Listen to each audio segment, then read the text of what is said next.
बिस्मिल्लाहिर्रहमानिर्रहीम। अस्सलाम वालेकुम dear students, I am Mohammad Ali from channel friends physics.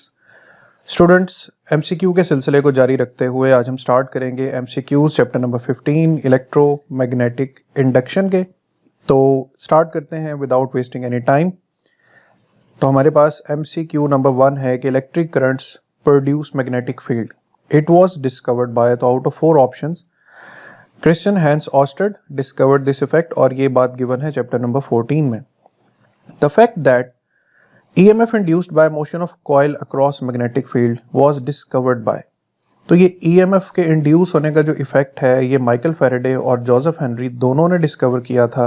तो delta is the right option. Question 3, the phenomena of induced EMF was observed by Faraday and Henry in 1831। Book information है। Electromagnetic induction is the phenomena in which induced EMF and induced currents are generated in the coil due to change of flux through it when। अच्छा, अब उसमें कहा है कि electromagnetic induction में EMF तब induce होता है जब हम कॉइल को मूव करें। कहाँ मूव करें या कॉइल के साथ क्या हो, फ्लक्स चेंज के साथ क्या हो। तो the coil is moved in the magnetic field, the coil is moved in the electric field, the coil is placed in the electric field. तो बच्चों, ईएमएफ इंड्यूस तब होगा जब आप कॉइल को पहली बात तो मूव करेंगे और दूसरी बात फील्ड मैग्नेटिक होनी चाहिए। तो ए हमारे पास राइट ऑप्शन होगा। तो यहां तक मैं एक दफा दोबारा ऑप्शंस को लेकर आता हूं। आप अगर इसका स्क्रीनशॉट लेना चाहें तो क्वेश्चन नंबर 4 तक स्क्रीनशॉट ले लें। इसके बाद question number 5, the induce current flowing through a coil depends upon. तो इंड्यूस करंट जो होता है वो I is equal to E/R। ठीक है, इसमें जो EMF है और साथ जो रेजिस्टेंस है, तो यहां पर रेजिस्टेंस ऑफ द कॉइल इसका राइट आंसर आ जाएगा।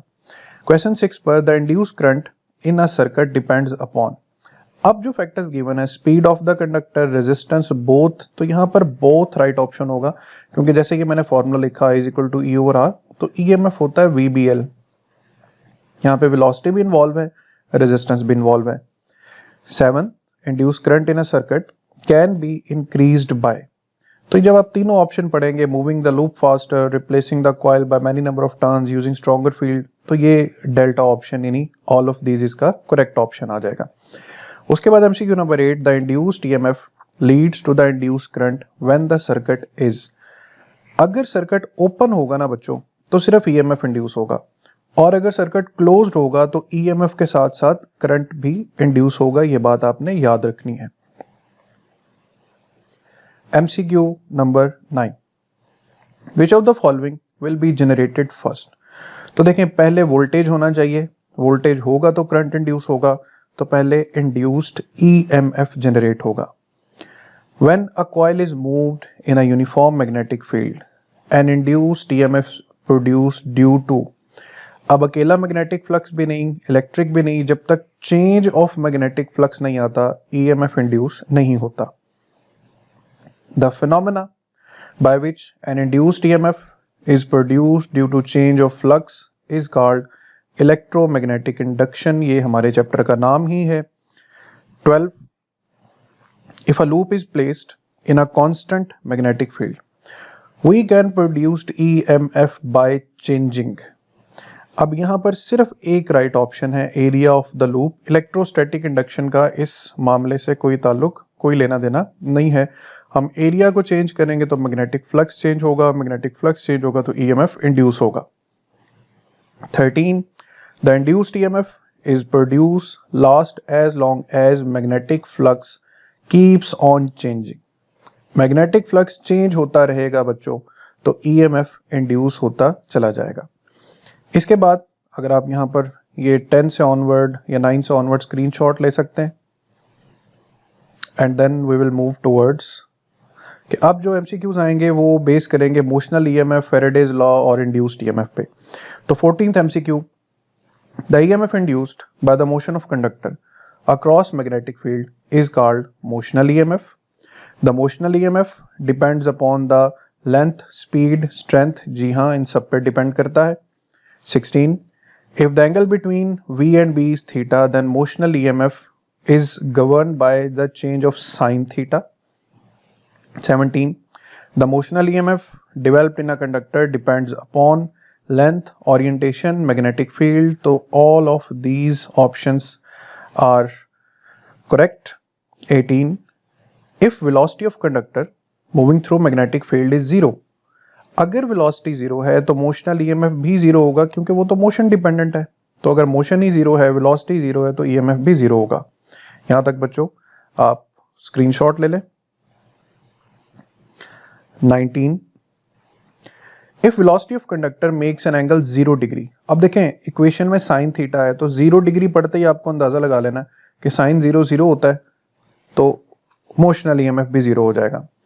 If velocity of conductor makes an angle 30 degree, तो साइन 30 की वैल्यू क्या होती है 1/2. तो अब जो फ्रैक्शन ऑफ 1/2 है ना, वो हमारे पास करेक्ट ऑप्शन आएगी. Now if velocity of conductor of unit length makes an angle 30 degree with magnetic field of 1 Tesla, then its motional EMF B is equal to VBL sin 30. अब again sin 30 1/2 होता है और 1/2 को 0.5 भी लिख सकते हैं, तो B हमारे पास करेक्ट ऑप्शन आ जाएगा. Now we will move towards question number 22. If velocity of conductor makes an angle 90, sin 90 क्या होता है बच्चों 1, तो its motional EMF will be maximum. If velocity of conductor, length of conductor and magnetic field is doubled, यानी V को भी double करना है, लेंथ को भी डबल करना है, मैग्नेटिक फील्ड को भी डबल करना है, तो इंड्यूस्ड EMF की वैल्यू देखें 2 × 2 × 2 8 टाइम्स, तो D हमारे पास करेक्ट ऑप्शन हो जाएगा. Question number 24. The average EMF induced in a conducting coil of fan loops is equal to the negative of the rate at which magnetic flux through the coil is changing with time is the statement of. तो ये very simply Faraday's law की statement है. 25. The mathematical expression for Faraday's law is given by E is equal to minus n del phi by del t. तो I should remember the formula to choose the correct answer. यहाँ पर आपकी memory ज़रा तेज़ होनी चाहिए. 26. Faraday's law is based upon the law of conservation of energy. Conservation of energy पे base करता है Faraday's law. तो यहां तक भी आप 22 से 26 तक के बच्चों स्क्रीनशॉट लें. इसके बाद हम आगे बढ़ते हैं, तो 27 पे हमारे पास है कि value of induced EMF is directly proportional to the rate of change of magnetic flux. इस चैप्टर में याद रखें, चैप्टर 15 में ज्यादा जो रोल है ना वो मैग्नेटिक फ्लक्स का है. Del phi over del t, question number 28, has the same units as EMF. लिखा हुआ ना E is equal to n del phi by del t. अब n यहाँ पे सिर्फ नंबर है, तो जो यूनिट्स EMF के होंगे वही हमारे पास change of magnetic flux with respect to time के होंगे. तो यहाँ तक ये 2 MCQs. अब हम बढ़ते हैं नेक्स्ट टॉपिक हमारा जो है लेंजेज लॉ. तो Heinrich Lenz gave Lenz's law in 1834-30. The direction of induced current is always so as to oppose the change which causes the current is the statement of. Very simple, it's Lenz's law. Lenz's law जो है ये direction of induced currents को deal करता है. The statement 31. The direction of induced current is such as to oppose the cause which produces it is known as, again it's Lenz's law. 32. Lenz's law refers to. अब Lenz's law का ताल्लुक induced current से है, EMF से है. Induced current not induced EMF. तो Lenz's law refers to induced currents and not induced EMFs. देखिए ऊपर भी इंड्यूस्ड करंट ये 2 दफा नाम यूज हुआ है. तो Lenz's law जो है ये एप्लीकेबल तब है जब आप इंड्यूस्ड करंट्स को डील करें. ठीक है. 33. Lenz's law deals with the direction of induced currents.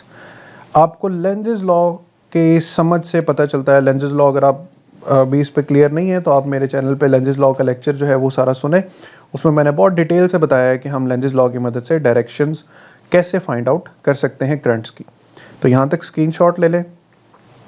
इसके बाद चलते हैं कि MCQ 34. Lenz's law is in accordance with the law of conservation of energy. ये क्वेश्चन जो है बच्चों ये MD कैट के पेपर में आ चुका है, यानी इतने आसान क्वेश्चंस भी आ जाते हैं। 35 the direction of induce current in a certain coil can easily be found by, तो मैं बार बार ये बता रहा हूँ कि लेंजेस लॉ की मदद से हम direction of induce currents find कर सकते हैं। Now MCQ number 36, according to Lenz's law induce current is produced at the cost of. अब करंट प्रोड्यूस करने के लिए आपको मैकेनिकल एनर्जी चाहिए होती है, तो A is the right option. और 37 इन Faraday's law E is equal to minus n del phi by del t and negative sign can be explained by, तो ये जो नेगेटिव साइन है इसकी सारी एक्सप्लेनेशन बच्चों आपने चैप्टर 15 में किस लॉ से पढ़ी है? लेंजेस लॉ से। स्टूडेंट्स इसके बाद चैप्टर नंबर 15 के जो टॉपिक्स हैं म्यूचुअल इंडक्शन, सेल्फ इंडक्शन और आगे energy stored in an inductor. तो MCQ number 38, in the phenomena of mutual induction the coil connected with the battery is called the primary coil. 39 in the phenomena of mutual induction the coil connected without battery is called secondary coil.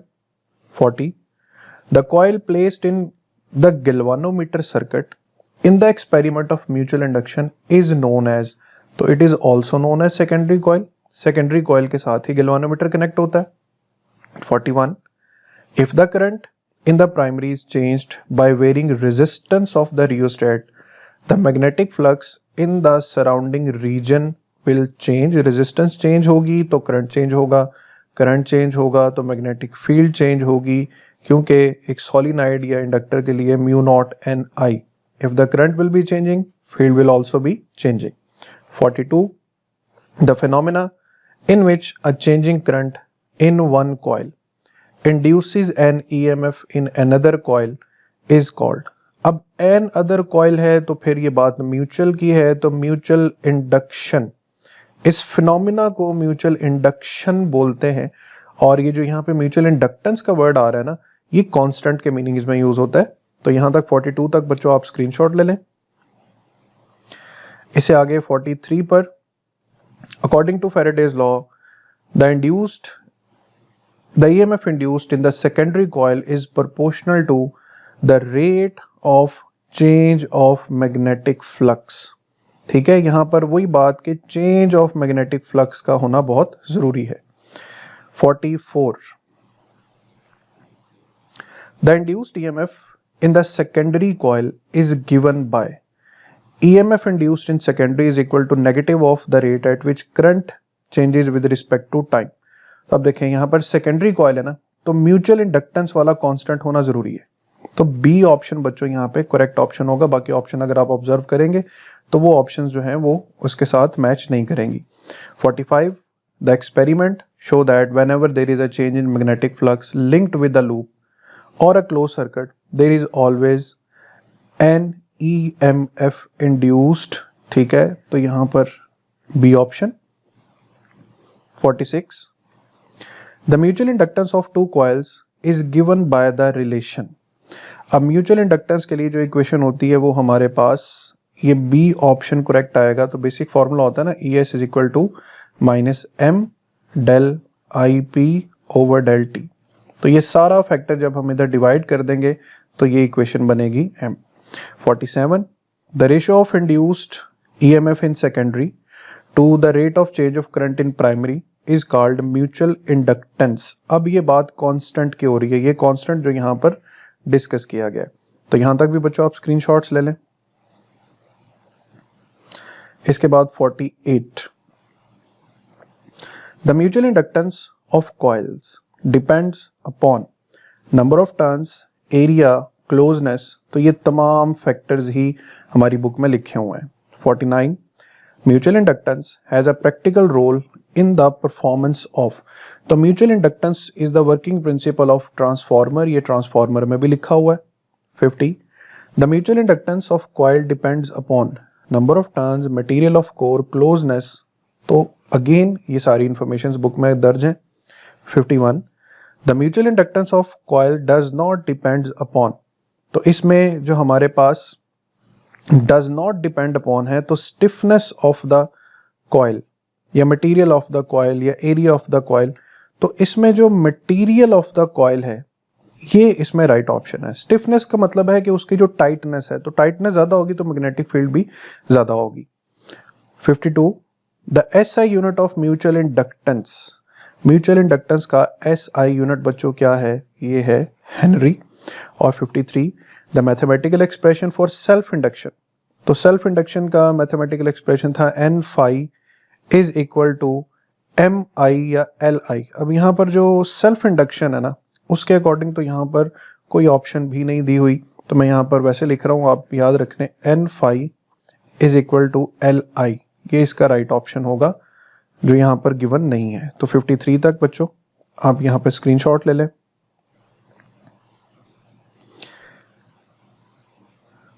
54 weber per ampere.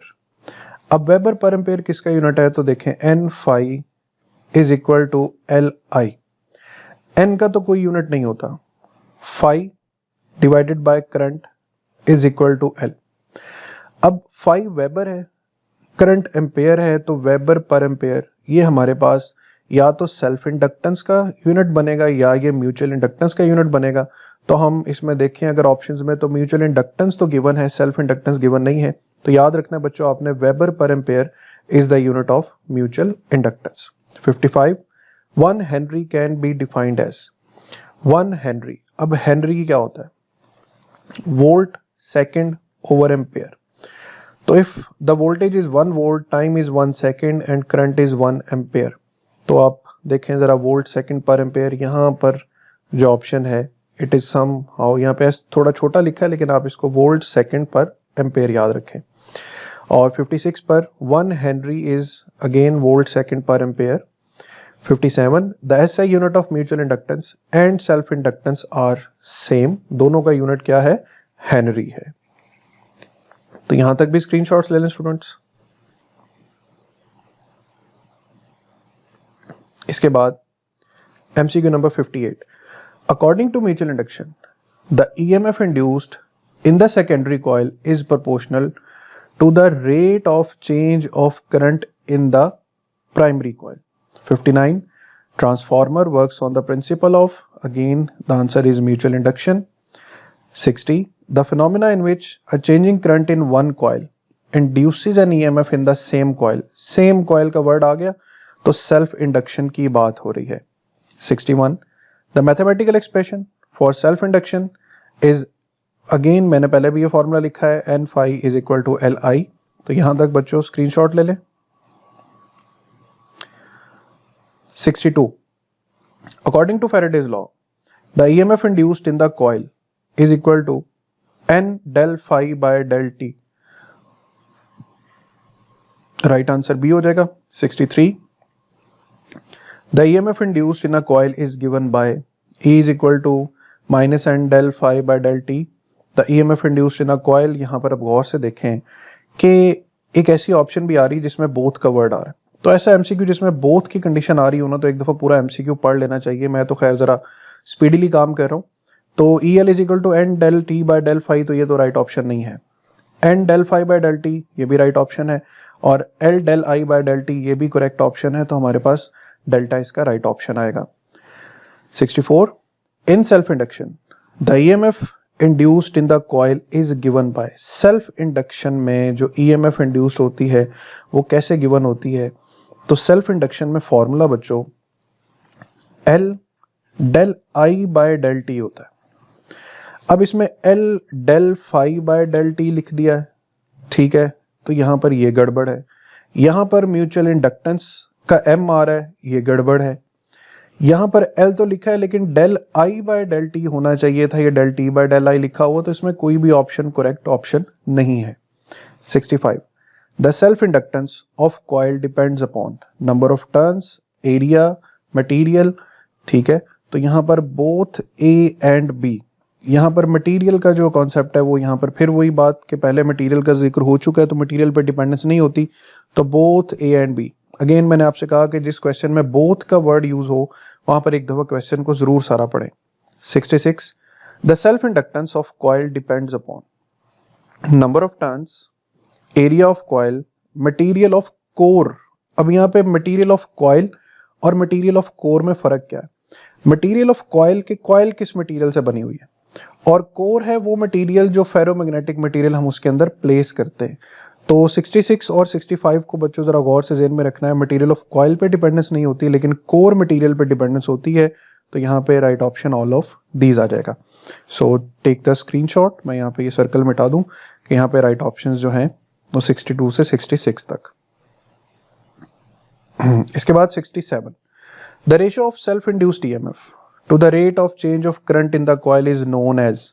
अब EL is equal to L del I by del T में उसने ये सारा factor कहा है कि इधर हमने डिवाइड कर दिया। तो इसको अगर हम बच्चों यहाँ पे डिवाइड कर देते हैं EL divided by del I by del T, तो पीछे क्या बचता है? Self inductance. तो C इसका राइट ऑप्शन हो जाएगा।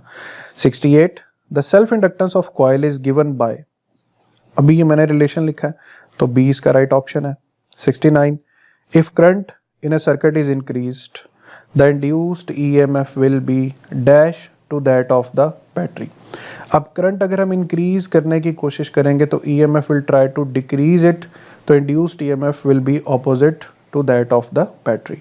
70, if the current is decreased then the induced EMF will aid the battery।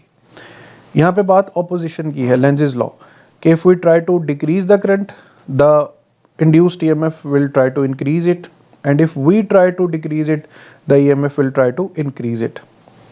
तो ये हमारे पास बच्चों 67 से 70 तक हो गए MCQs। तो स्टूडेंट्स इसके बाद MCQ नंबर 71 पे आते हैं। Self-induced EMF is also known as back EMF। 72, because of their self-inductance, coils of wire are known as inductors। 73, in alternating currents, inductor behaves like, alternating current में जो inductor है it behaves like resistor, ये oppose करता है resistor के flow को। 74, if steady current flows through inductor then its induced EMF produced in the coil will be 0। Inductor में कोई EMF इंड्यूस नहीं होगा अगर करंट स्टेडी है, करंट चेंजिंग होगा तो अपोजिंग EMF इंड्यूस होता रहेगा। अब आते हैं एनर्जी स्टोर्ड इन इंडक्टर के क्वेश्चंस पर। तो 75, work done by the battery in moving a small charge, तो ये हमारे पास बुक पे गिवन फॉर्मूला है, del W is equal to del Q EL। 76, energy stored in inductor is given by, तो आपको फॉर्मूला मेमोराइज होना चाहिए 1/2 LI स्क्वायर, तो C is the right option. 77, in an inductor energy is stored due to, तो याद रखें बच्चों inductor में एनर्जी स्टोर्ड होती है मैग्नेटिक फील्ड की वजह से और कैपेसिटर में एनर्जी स्टोर्ड होती है इलेक्ट्रिक फील्ड की वजह से। 78 पर हमारे पास self induction of a coil L is equal to mu not N square AL, ये फॉर्मूला आपने मेमोराइज कर लेना है, याद कर लेना, बुक पे लिखा हुआ है L is equal to mu naught N square AL। 79, an expression for energy stored in an inductor in terms of magnetic field, तो फॉर्मूला इसका था 1/2 B square over mu naught into AL। अब एक तो फॉर्मूला याद होना चाहिए और इस याद होगा तो फिर आपको लोकेट करना इजी होगा। तो 1/2 B square over mu naught AL, तो हमारे पास बच्चों ये B ऑप्शन जो है ये करेक्ट ऑप्शन बन रहा है। तो टेक द स्क्रीनशॉट हियर। इसके बाद 78 पर चलते हैं। 80th शॉर्ट को MCQ है, energy stored per unit volume inside the solenoid is known as energy density. 81, energy density is basically energy per unit volume, B option. 82, energy density is given by, अब energy density में जो AL का factor है ना बच्चों वो गायब हो जाता है, वो दूसरी तरफ जाके डिवाइड हो जाता है, तो A इसका राइट ऑप्शन है। 83 पर 40 मिली हेनरी कॉइल है, यानी यहाँ पे आपको सेल्फ इंडक्शन दी हुई है, 2 एम्पेयर करंट यानी I गिवन है, एनर्जी स्टोर्ड पूछी है, तो ये बेसिकली साइड पे इसको सॉल्व किया हुआ है। इसका सोल्यूशन आपने देख लेना, आपको बस फॉर्मूला पता होना चाहिए, ऑब्वियसली कैलकुलेशन आप कैलकुलेटर की मदद से करेंगे। तो यहाँ पर 8 × 10⁻⁻² जाउल्स, तो B इसका करेक्ट ऑप्शन बन रहा है using this formula 1/2 LI square. इसके बाद हम आते हैं MCQ नंबर 84, यानी यहाँ से आगे अब देखें आप ऑल्टरनेटिंग करंट जनरेटर्स और मोटर्स, इनके MCQ शुरू हो जाएंगे। तो 84 पे है अ device that converts mechanical energy into electrical energy. Mechanical को इलेक्ट्रिकल में कन्वर्ट करने वाली डिवाइस कहलाती है generator. 85 the principle of an electric generator is based upon Faraday's law. 86 the EMF induced in a coil of N AC generator under the phenomena of. तो generator में use होता है phenomena of electromagnetic induction. 87 alternating EMF is produced by rotating rectangular coil of wire in। तो generator में कौन सी field use होती है बच्चों? Magnetic field. 88 the EMF produced by the alternating current generator is नवाब sine theta. n omega a b sine theta इसमें use होता है, तो A इसका करेक्ट ऑप्शन है। तो now you can take the screenshot from 84 to 88। 89 the expression for the current induced in an AC generator can be I is equal to I naught sin 2 pi ft। इसके बाद students MCQ number 90 if plane of the generator coil is parallel to field then EMF induced in the coil। अब ये generator का magnetic field है जी, ठीक है, और वो कहता है जो plane of the generator coil है वो पैरेलल टू द फील्ड है। ये मैग्नेटिक फील्ड है और यही जनरेटर का प्लेन है, प्लेन ऑफ द कॉइल। देखिए जब plane of the coil parallel होता है ना, तो जो हमारे पास वेलोसिटी वेक्टर होता है वो ये बनता है। तो वेलोसिटी वेक्टर और मैग्नेटिक फील्ड के दरमियान एंगल 90 डिग्री है। तो ऐसी कंडीशन में जो ईएमएफ इंड्यूस्ड होगा वो मैक्सिमम इंड्यूस होगा। तो यहाँ पे पैरेलल से धोखा नहीं खा जाना, ये मैंने आपको ओरिएंटेशन समझाई है, यहाँ पर आंसर मैक्सिमम आएगा। Other if plane of AC generator coil is perpendicular to the field तो इंड्यूस्ड ईएमएफ और करंट क्या होगा? अब देखें, ये तो वही मैग्नेटिक फील्ड होगी ना, नॉर्थ और साउथ। अब कहता है कि मैग्नेटिक फील्ड के साथ प्लेन परपेंडिकुलर है, प्लेन परपेंडिकुलर हो गया, बट ये वेलोसिटी वेक्टर बनेगा इस कॉइल का। तो V और B के दरमियान इस वक्त एंगल कितना है? 0 डिग्री। तो n omega A B sine 0 degree की वजह से EMF भी क्या हो जाएगा? 0 हो जाएगा। 92 AC रिवर्सेज इट्स डायरेक्शन। ये क्वेश्चन बोर्ड में बड़ी दफा आ चुका है। इसका F टाइम्स पर सेकेंड, जितनी फ्रीक्वेंसी होगी ऑब्वियसली वो उतने टाइम्स अपनी डायरेक्शन को चेंज करेगा। 93 a current which reverses its direction F times each second is called alternating current. और उसके बाद द नंबर ऑफ 94 पे the number of coils wind around an iron cylinder and rotated in the magnetic field is called an armature. तो ये जो main दरमियान में cylinder होता है आयरन का जिसके ऊपर ये कॉइल लपेटी होती है उसको आर्मेचर बोलते हैं। तो students take the screenshot here. 95 in an AC generator magnetic field is usually provided by an electromagnet, book line है। 96 frequency of AC used in Pakistan is 50 Hz। 97 which one of the following is not present in AC generator। तो AC generator में commutators exist नहीं करते, ये exist करते हैं DC generator में। 98 the EMF produced by an AC generator is maximum when the plane of the coil and the magnetic field are parallel to each other। Again वही मैंने situation बताई कि ये मैग्नेटिक फील्ड है north south, तो बच्चों अगर ये पैरेलल टू द फील्ड है ना कॉइल, तो फिर EMF क्या होगा? मैक्सिमम होगा। और in the other certain case ये नॉर्थ साउथ है, ये मैग्नेटिक फील्ड है और परपेंडिकुलर प्लेन है कॉइल का, तो ये वेलोसिटी वेक्टर है। इस कंडीशन में आप कह दें कि EMF 0 होगी या मिनिमम होगी। तो 98 पे B हो गया। 99 in commercial generators field magnet is rotated around the stationary armature या armature is rotated around the stationary magnetic field, both rotated to each other। तो इसमें अगेन बुक लाइन है कि field magnet is rotated around the stationary armature। 100 an alternating current passes through one complete cycle in 1 microseconds, its frequency will be। अब frequency जो होती है वो क्या होती है? 1 ओवर टाइम पीरियड। अब टाइम पीरियड 1 ओवर 10⁻⁻⁶ है, तो हमारे पास 10⁻⁶ यानी +6 हर्ट्ज जो है वो फ्रीक्वेंसी आ जाएगी। 101 the only difference between construction of DC generator and AC generator is the split rings. तो स्प्लिट रिंग्स को कम्यूटेटर भी कहते हैं, C is the right option. 102 commutator was invented in. तो कम्यूटेटर जो है ये इन्वेंट हुआ था 1834 में। 103 split rings act as, split rings जो हैं इनको हम कम्यूटेटर भी बोलते हैं, ऊपर हम इसको पढ़ भी चुके हैं। और फर्दर नेक्स्ट पे अगर हम चलें, यहां तक आप स्क्रीनशॉट ले लें बच्चों।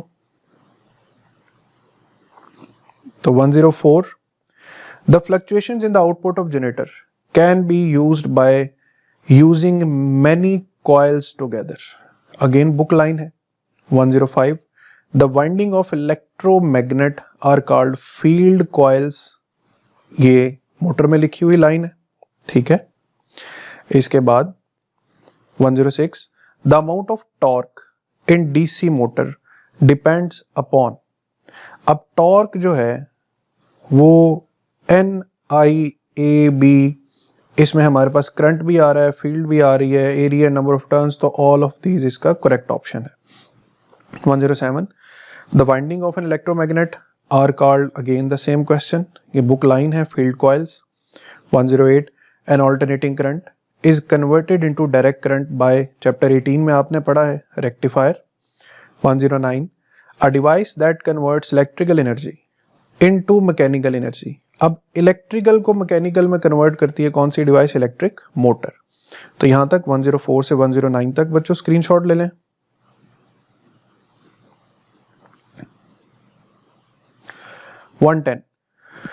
Self induced EMF is also known as back EMF. 111 the back EMF motor can be expressed as, असल इक्वेशन क्या होती है? V minus E is equal to IR, ठीक है। तो यहां पर हमारे पास जो E की इक्वेशन बनेगी ना, वो क्या बनेगी कि E is equal to V minus IR, तो D इसका राइट ऑप्शन आ जाएगा। 112 when we switch on the motor in the beginning the back EMF is almost zero, अब मोटर में बैक EMF का एक सिंपल रूल आपको बताता हूं कि back EMF in the motor is directly proportional to the speed of motor. याद रखें, जब स्पीड जीरो होगी ना, बैक EMF भी जीरो होगा, जब स्पीड मैक्सिमम होगी बैक EMF भी मैक्सिमम होगा। इस प्रिंसिपल को याद रखना आपने। 113 when we switch on motor in the beginning it draws, अब देखें जब बैक शुरू में ऊपर हमने लिखा कि बैक EMF जीरो है, तो बैक EMF जीरो होगी तो करंट मैक्सिमम जो है वो मोटर ड्रॉ करेगी। 114 when the motor is overloaded, overload करेंगे तो बैक EMF क्या होगी? Very simple, back EMF proportional to speed है। अब अगर हम ओवरलोड करेंगे तो स्पीड डिक्रीज करेगी, बैक EMF भी डिक्रीज करेगा, तो बी इसका राइट ऑप्शन बनेगा। 115 if back EMF in the motor decrease then it will draw more current, back EMF जितना कम होगा मोटर उतना करंट ड्रॉ करना शुरू कर देगी। और 116 पे है device in the circuit that consumes electrical energy is known as load, ये back motor effect in generators जो है ना, उसमें ये लाइन लिखी हुई है, the device that consumes electrical energy known as the load. जी तो बच्चों अब चलते हैं MCQs जो हैं लास्ट टॉपिक ट्रांसफार्मर के। 117 the device which converts AC voltage of one magnitude into other required magnitude is simply known as a transformer. 118 mutual inductance has a practical role in the performance of transformer. 119 a transformer works on the principle of mutual induction. तो ये question है ना, ये मतलब मल्टीपली बनाकर बताया गया है कि बोर्ड एग्जाम्स में किस तरीके से एक ही क्वेश्चन को आपने ज़हन में रखना है कि मल्टीपली वो कैसे आ सकता है। 120 in a transformer the coil to which AC power is supplied, the coil to which AC power is supplied is called primary coil. 121 in a transformer the coil which delivers power to the output is called secondary coil. 122 the coils of transformers are linked, बड़ा ही important question है, याद रखना है। Transformer की जो दोनों coils हैं उनमें मैग्नेटिक लिंक होता है, कोई इलेक्ट्रिक लिंक एग्जिस्ट नहीं करता। 123 the transformer ratio is given by, तो NS/NP must be equal to VS/VP। अब ये चीज आपको लोकेट करनी है, तो बी पे ये चीज बन रही है, secondary voltage over primary voltage. 124 the equation of transformation may be given by तो अगेन इसी को लोकेट करें NS over NP, VS over VP, तो बच्चों ये ऑप्शन हमारे पास बी पे बन रही है 125। इन step up transformer, step up transformer में जो सेकेंडरी नंबर ऑफ टर्न्स हैं वो ग्रेटर होनी चाहिए हैं प्राइमरी से, तो now we have to locate, तो B is the correct option के NS ग्रेटर देन NP। 126 इन step up transformer the transformer ratio is, अब देखें स्टेप अप है ना, तो secondary voltage should be greater than primary, तो it should be greater than 1, तो greater than 1 B right option.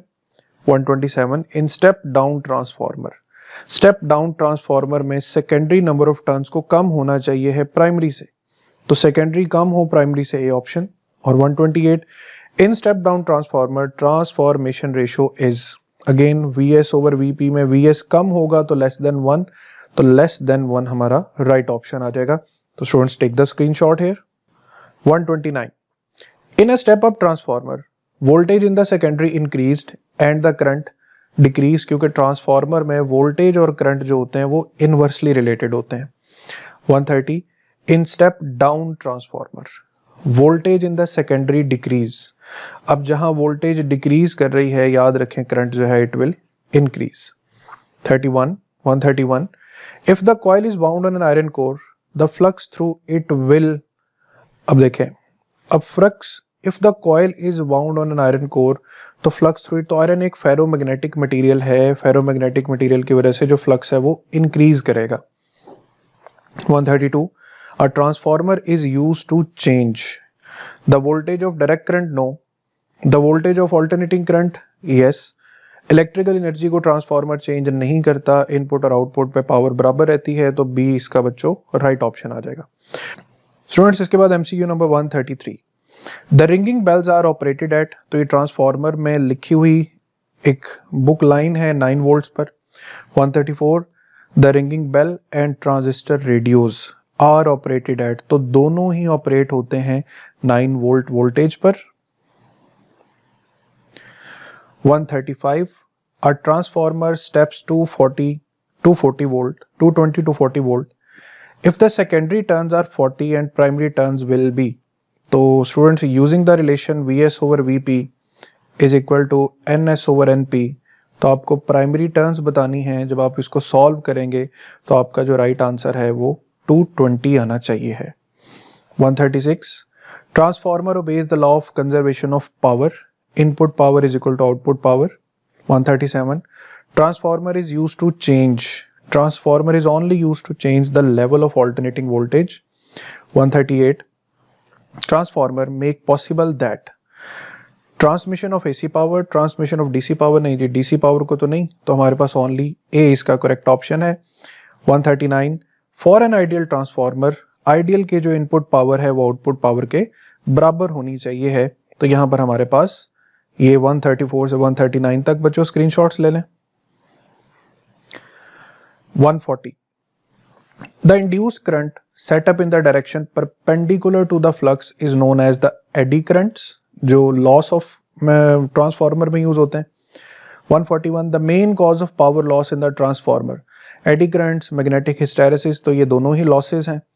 142 the efficiency of transformer can be defined as, तो efficiency का formula जो होता है वो आउटपुट ओवर इनपुट इनटू 100% होता है, तो फॉर्मूला ज़हन में होना चाहिए, फिर इसको लोकेट करें अगर हम, तो हमारे पास बी इसका राइट ऑप्शन आ रहा है। 143 in hysteresis loss the energy is expended to magnetise and demagnetise, तो दोनों ऑप्शन है, अगेन बोथ राइट आंसर आएगा। 144 the loss of energy over an AC cycle during the magnetization and demagnetization of transformer core is usually known as hysteresis loss। 145 the loss of power in transformer can be reduced by, अब ये तीनों options बच्चों गौर से पढ़ लेनी आपने, ये तीनों ही इसमें मैं डी राइट ऑप्शन इसका करेक्ट है कि लैमिनेटेड कोर से, रेजिस्टेंस ऑफ कॉइल डिक्रीज करने से और प्राइमरी और सेकेंडरी की कपलिंग जो है उसको स्ट्रॉन्ग करने से हम लॉस ऑफ ट्रांसफार्मर्स को रिड्यूस कर सकते हैं, तो ऑल ऑफ दीज इसका करेक्ट ऑप्शन है। 146 a transformer can be used to convert mechanical energy into electrical, no, alternating current into direct, नहीं जी इसके लिए रेक्टिफायर यूज होता है। डायरेक्ट करंट इनटू अल्टरनेटिंग, इसके लिए इन्वर्टर्स यूज होते हैं, और AC high voltage into AC low voltage, तो it is the only correct option. और लास्ट एमसीक्यू है स्टूडेंट्स आज के लेक्चर का 147 के device used for converting AC into DC are known as the rectifiers. तो ये था स्टूडेंट्स हमारा आज का एमसीक्यूज का लेक्चर, जिसमें हमने चैप्टर नंबर 15 को कवर किया। इंशाल्लाह नेक्स्ट लेक्चर्स भी मैं जल्दी अपलोड करता रहूँगा। आपको एग्जाम्स के लिए बहुत बहुत बेस्ट ऑफ लक। एग्जाम से रिलेटेड आपको जितनी इन्फॉर्मेशन चाहिए हैं वो ऑलमोस्ट सारे गाइडेंस लेक्चर चैनल पर मौजूद हैं, बस थोड़ा सा आपको चैनल सर्फिंग आना चाहिए है। चैप्टर नंबर सेकेंड ईयर के तमाम लेक्चर्स जो हैं और न्यूमेरिकल्स के लेक्चर्स वो मैंने अपलोड किए हुए हैं। तो आपको किसी भी किस्म की गाइडेंस चाहिए हो स्टूडेंट्स, आप कमेंट्स करें। अपना ख्याल रखिएगा, दुआ में याद रखिएगा। अल्लाह हाफिज़।